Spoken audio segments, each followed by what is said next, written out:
በጣም ድንቅ ነገር እግዚአብሔርን መጠበቅ፣ በትዕግስት መጠበቅ። በጣም በአጽንኦት ነው የምናገረው። እግዚአብሔርን እንደመጠበቅ የሚከስ ነገር የለም። በቃ በትዕግስት ያለበት ቦታ ጠብቅ። ታምነዋል አይደል? አባት ነው የሚሰጥህ ለአንተ በጎ የሆነ ነገር ነው። ስለዚህ ጠብቀው ባለበት ነው። ስንት ዓመት ልጠብቀው ካልገኝ አላውቅም። እስኪሰጥ ጠብቀው፣ እስኪገለጥ ደህና እስኪያደርግ ካለህበት የኃጢአት ስርዓት እስኪፈታ ድረስ በትዕግስት መጠበቅ።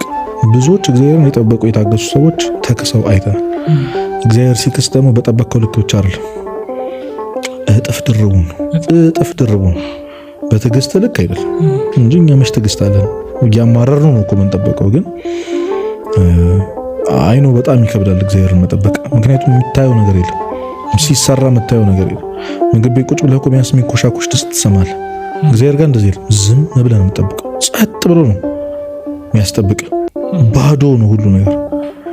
በዜሮ ዝም ባለ ድምፅ ውስጥ እግዚአብሔርን ቆሞ እንደመጠበቅ የሚክስ ነገር የለም። የእግዚአብሔርን ፈቃድ በሕይወት እንደመክተት የሚያዋጣ ምርጫ የለም።